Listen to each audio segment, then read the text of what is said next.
Welcome to Biology पाठशाला। Today's class is dedicated 12th class student और आज की पाठशाला में हम बात करेंगे सेट नंबर 3 की। बेसिकली अभी तक सेट नंबर 4, 5, 6, 7 इतने कंप्लीट हो चुके हैं और आज सेट नंबर 3 के दूसरे के हम लोग का क्वेश्चन में आते हैं। कह रहा है कि मंगोलीय जड़ता से आप क्या समझते हैं और इसे किसने खोजा था। तो मंगोलीय जड़ता डाउन सिंड्रोम जिसे बोलते हैं, जो 21वीं जोड़ी के ट्राइसोमी से होता है, ठीक। और एक डाउन साइंटिस्ट थे, वैज्ञानिक थे, उन्हीं के नाम पर ये डाउन सिंड्रोम रखा गया था, तो उन्होंने ये खोजा था।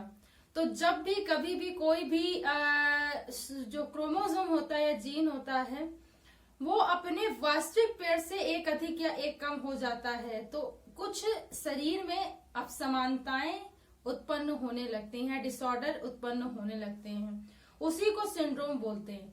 अब ये मंगोलिस में जड़ता क्या होती है, इसमें क्या होता है कि डाउन सिंड्रोम के कारण होता है बेसिकली। और डाउन सिंड्रोम के कारण ऐसी चीजें होती हैं कि इसमें जो व्यक्ति होता है उसका जो मानसिक विकास होता है वो अच्छे से नहीं हो पाता है, ठीक है। और मतलब जो इसके सिर का आकार होता है काफी छोटा होता है, हाथ का आकार होता है, ठीक है, काफी छोटा होता है, ठीक है। आंखें काफी बड़ी बड़ी होती हैं, पलके भौवे बड़ी बड़ी होती हैं, ठीक है। तो एक बड़ी भयावह स्थिति वाले ऐसे सिंड्रोमिक होते हैं बेसिकली। और इसीलिए क्योंकि जैसे लगता है कि इनमें मानसिक क्षमता उतनी होती है, इसलिए मंगोलिस में बेवकूफी के नाम से इस डिसीज को जाना जाता है। आप इतनी बात लिख दोगे आपको काफी नंबर मिल जाएंगे।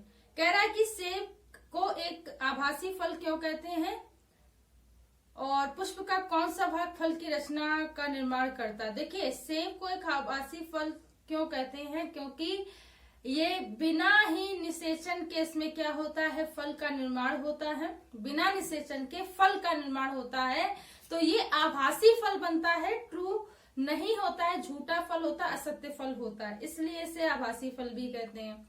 पुष्प का कौन सा भाग फल की रचना बनाता है, जो अंडाशय ओवरी संरचना होती है वो फल का निर्माण करती है, तो आप ये लिख सकते हैं। फिर आपसे कह रहा है कि यदि एक द्विरज्जिकीय डीएनए में 20% साइटोसिन है तो डीएनए में मिलने वाले एडेनिन की प्रतिशत की गणना कीजिए। ये जो चारगाफ का नियम है इसके बेस पे आधारित है। अब चारगाफ का नियम क्या होता है, चारगाफ एक साइंटिस्ट थे और उन्होंने ये बताया था कि किसी भी मतलब डीएनए में जो एडेनिन ग्वानिन का जो बेस क्रम है उसका जो रेशियो है वो थाइमिन और साइटोसिन के बराबर होता है, तो इनका अनुपात हमेशा बराबर होता है, ठीक है। तो इसी से पूछा गया, कह रहा है कि यदि एक द्विरज्जिकीय डीएनए में 20% साइटोसिन है, 20% साइटोसिन होगा तो डीएनए में मिलने वाला एडेनिन का प्रतिशत भी बेटा 20 होगा, ठीक है। आप समझ में आ रही भाई, एडेनिन ग्वानिन एक साथ उसका रेशियो किसके बराबर होता है, थाइमिन साइटोसिन के, तो वो भी 20% होगा। कह रहा है कि नेक्स्ट क्वेश्चन, जैव प्रबलीकरण का क्या अर्थ होता है, व्याख्या कीजिए।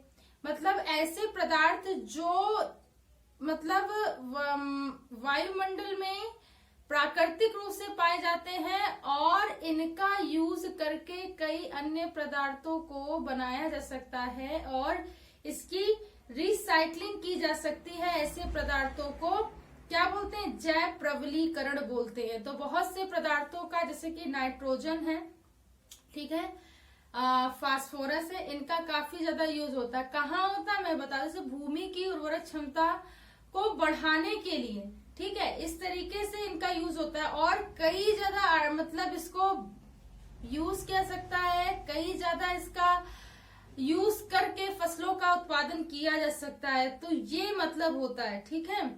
नेक्स्ट देखिए, तीसरे का कह रहा है पुनर्संयोजन डीएनए तकनीक से आप क्या समझते हैं, इसके कृषि में उपयोग का वर्णन कीजिए।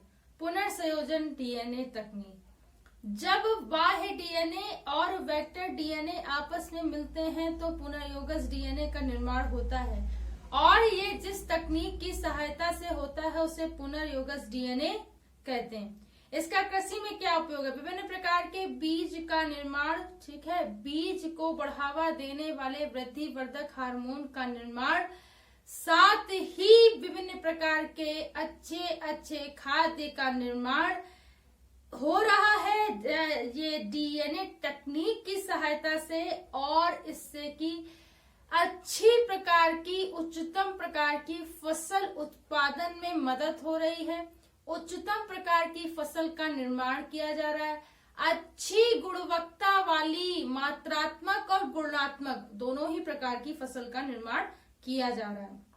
तो आप इतना याद रखेंगे।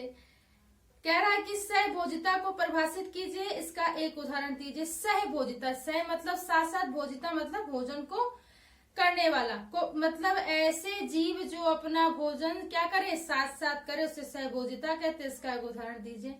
तो सहभोजिता को अगर हम लाइकेन वाले से समझ लें कि मतलब इसमें क्या होता है, कवक और एल्गी होते हैं, दोनों एक साथ अपना भोजन लेते रहते हैं, तो इसे क्या बोलते हैं, सहभोजिता।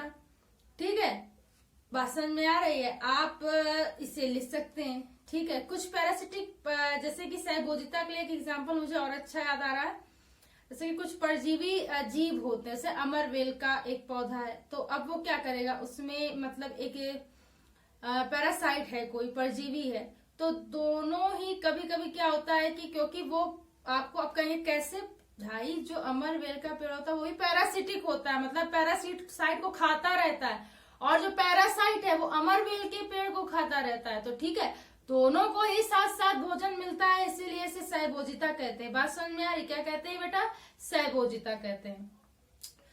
सो आई होप आज की पाठशाला आपको समझ में आई हो। अगर आज की पाठशाला आपको समझ में आई हो तो उसे ज्यादा से ज्यादा बच्चों तक शेयर कीजिए। तो आप देख तो लेते हैं, समझ भी लेते हैं, अच्छा भी लगता है, लेकिन शेयर नहीं करते, सब्सक्राइब नहीं करते। तो इसे ज्यादा से ज्यादा बच्चों तक शेयर करो। ठीक है, सब्सक्राइब करो, अपना और मेरा दोनों का नाम करो। Give a more affection for biology Pathshala. Keep to subscribe and like and share to other students and pay attention for this Pathshala. Okay. तो thank to all students to watch my Pathshala. Thanks again. Biology Pathshala का bell icon उस घंटे के button को दबाए रखिए ताकि आने वाली लेटेस्ट अपडेट आप तक पहुंच सके। तो keep watching to all students.